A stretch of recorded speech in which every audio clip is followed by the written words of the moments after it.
Muy bien. Tratando de cubrir un orden, la diputada Silvia Márquez, en su intervención, nos hizo una referencia muy interesante sobre el tema de competitividad y tomó como referencia el indicador de competitividad del Foro Económico Mundial, en donde en su reporte de la medición 2012-2013 presentada en mayo de este mes, México pierde 2 lugares. En calificación prácticamente está constante, es la misma calificación, o sea,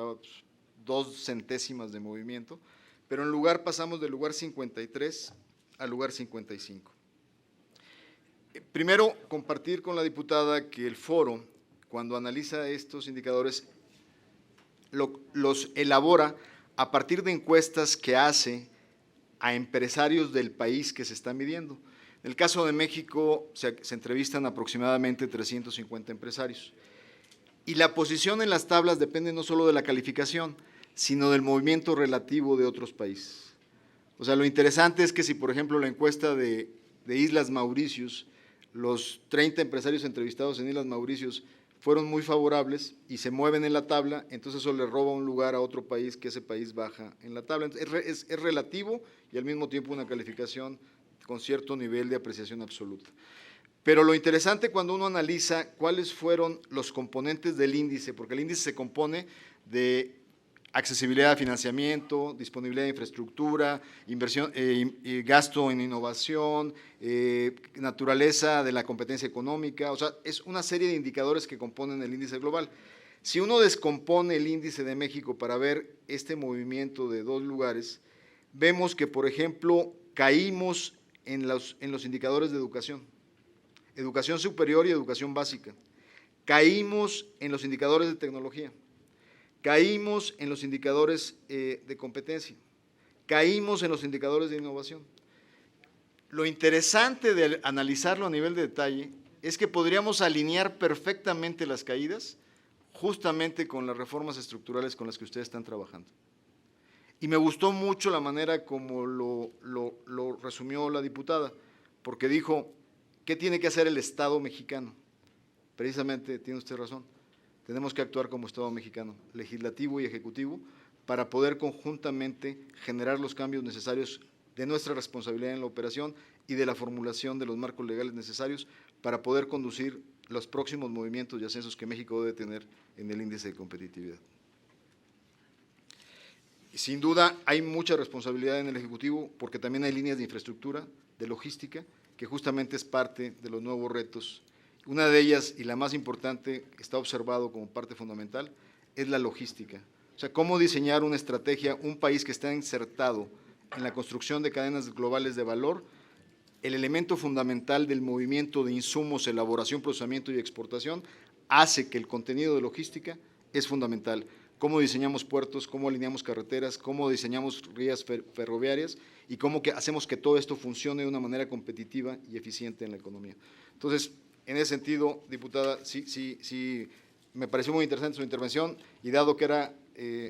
comentario y no pregunta,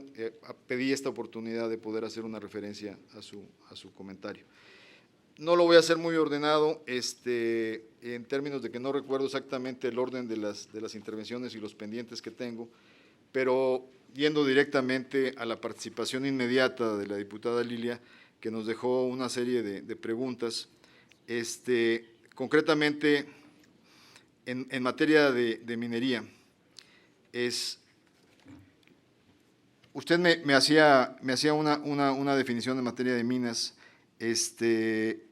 no resolución de conflictos mineros, el tema de apoyo. No sé cuál sería la circunstancia, le pido una disculpa como jefe del sector, pero la Dirección General de Minas, sobre todo viniendo de un legislador, tiene la responsabilidad de estar en una interlocución completa con ustedes y si usted me da la información que requiere, atenderemos de inmediato lo que usted está necesitando. Y efectivamente, la manera como integramos el equipo de trabajo para enfrentar el tema de minas, yo pedí la autorización del Ejecutivo para integrarme con SEDATU, Medio Ambiente, Gobernación, CISEN, Hacienda, Secretaría del Trabajo, porque tiene que ser un comité intersecretarial que tome responsabilidad sobre el proceso en minas. ¿Qué es lo que está pasando? Cuando uno ve la geografía del país y señala el tipo de situaciones que se enfrentan, pudiera usted decir, en el país pudiéramos tener detectados 22 conflictos que deben de ser atendidos. Algunos de naturaleza ambiental, algunos de naturaleza de comunidades ejidales, algunos de naturaleza desde el punto de vista de seguridad, pero necesitamos actuar de manera institucional, interactuando en el gabinete, para poder, primero, resolver en el corto plazo la problemática que se representa, y en algunos ejemplos yo estoy interactuando para poder entrar a definir un sistema de mediación en conflicto para poder resolver la problemática y poner en justa posición los intereses de la comunidad y los intereses económicos y de viabilidad país, pero al mismo tiempo este grupo intersecretarial tiene que actuar para definir un trayecto de hacia dónde deberíamos de orientarnos en la propuesta de ley, que finalmente va a ser la responsabilidad de ustedes y del grupo que está interactuando en el Pacto por México y lo estableció en su compromiso número 65. Pero si ahí fallamos, con todo gusto podemos trabajar con usted, quien usted nos diga, diputada, para poder entrar a algún tema de conflicto. Estamos viendo de cerca varios y estamos entrando directamente como Secretaría para tratar de resolverlos. En el parte de acceso pymes, uno de los temas más importantes de la reforma financiera justamente va enfocado a ello, a la accesibilidad y a la inclusión financiera en este sistema. Compartía con ustedes la estadística del 85% de empresas de este país no tienen acceso a financiamiento y la proliferación de fuentes alternativas de financiamiento ha ido a sectores altamente costosos en el microfinanciamiento y en otros esquemas que no son saludables, obviamente, para el desempeño de la economía. ¿Qué se está modificando en estos 13 cambios que ustedes ya analizaron y pusieron en? Primero, ¿cómo mejorar el sistema de manejo de garantías para poder mejorar el esquema crediticio? Uno de los programas que la Secretaría estableció de manera muy exitosa para el reconocimiento que se puedan utilizar bienes muebles de las empresas como garantías, o sea, que vienen siendo garantías mobiliarias, que antes no se consideraban en el sistema bancario y que son fundamentales para poder potencializar el crédito. Y el otro tema es la competencia entre los sectores financieros. O sea, y el ejemplo más radical que tenemos en este cambio está, por ejemplo, que es inaudito, que no es necesariamente en el sector empresarial, pero sí en el sector de vivienda, que cuando uno va a intentar cambiar de hipoteca, no puede porque los costos fijos del notariado hacen incosteable el cambio de hipotecas, cuando en cualquier otro país usted en 24 horas cambia de banco al que le quiere usar la hipoteca, y eso hace que la competencia entre tasas hipotecarias sea mucho más dinámica y más efectiva. Hay un tema de fondo de competencia y sé que esta soberanía solicitó a la Comisión Federal de Competencia que haga un análisis de competitividad en el sector financiero. Entonces, en ese sentido, yo creo que van ustedes en la línea correcta y creo que ese análisis va a ser fundamental para ver justamente dónde están los puntos finos para mejorar la competencia en el sector. Por otra parte, en la participación del diputado Juan Carlos Uribe, hacía él varias reflexiones, y una de ellas es las medidas contracíclicas de la Secretaría de Economía. Generalmente, diputado, las medidas contracíclicas en una economía están dadas o por la autoridad monetaria o por la autoridad fiscal. El responsable de la política industrial y de la política comercial de un país no tiene en sí mismo instrumentos fiscales o monetarios para poder establecer una política macroeconómica contracíclica. La responsabilidad que sí tiene es usar eficientemente los recursos que le concedió esta soberanía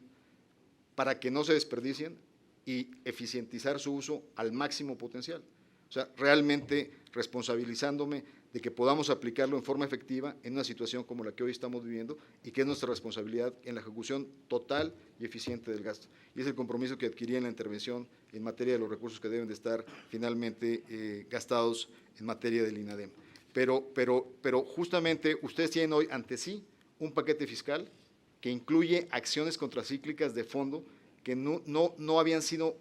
vistas antes en términos de una proyección fiscal a más de 2 años, que es la contemplación de un 0.4% de déficit o de 1.5% de déficit para el próximo año, en un horizonte de recaudación fiscal que lo hace sólido y sostenible en el largo plazo, porque los actores que analizan las finanzas de un país pueden ver su sustentabilidad en el largo plazo. O sea, las verdaderas medidas contracíclicas son o por política fiscal o por política monetaria, y la responsabilidad de quienes ejecutamos el presupuesto y no somos responsables directos de una política monetaria o una política fiscal,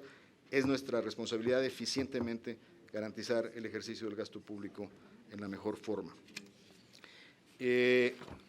Probablemente voy a cometer la omisión de no tener necesariamente todas las… Hubo una participación también en materia de ventanilla única. Diputado, conocedor a fondo, dado que usted viene del sector aduanero, lo conozco. Como usted sabe, hemos trabajado, la agencia rectora de la ventanilla es el SAT, colaboramos todas las agencias en ese sentido para su operabilidad. Efectivamente, a través del tiempo ha habido responsabilidades de los proveedores del servicio. Lo que estábamos platicando justamente con el área responsable es que se estableció una serie de sanciones y se han reducido los niveles de caída del sistema, justamente acreditando costos para los proveedores del sistema cada vez que representen efectos de esta naturaleza. Nos queda clarísimo, en Alianza Pacífico, por ejemplo, que es un proyecto que estamos consolidando con Perú, Chile y Colombia en un área de libre comercio, uno de los temas comunes que vamos a homogenizar entre los 4 países justamente los temas de ventanilla única y su eficientización, y fue en la reunión de los secretarios de Hacienda que se estableció ese compromiso en el contexto de Alianza Pacífico justamente. Creo que por ahí, y se vale que alguien me recuerde si les debo algo. El decreto de la franja fronteriza. El decreto de la franja fronteriza tradicionalmente es un esquema que ha venido ocurriendo en todas las administraciones en autorización año con año, que se da justamente y que obviamente siempre está pendiente de un hilo y la ratificación se está dando en un momento dado. Lo que yo me comprometo con ustedes es discutirlo con la autoridad hacendaria. Hasta hoy lo que ha ido pasando a través del año es que se ha ido reduciendo el universo sujeto a estas preferencias arancelarias específicas y se ha ido, digamos, puliendo a un conjunto estratégico de aranceles. Lo invito a que platiquemos sobre el tema y lo tendré que platicar, no es una atribución exclusiva de la Secretaría de Economía y lo tenemos que hacer en coordinación con la Secretaría de Hacienda, pero lo invito a que platiquemos sobre esto para darle definición en su momento, para antes de que llegue el fin de este año poder definir una decisión en esta materia.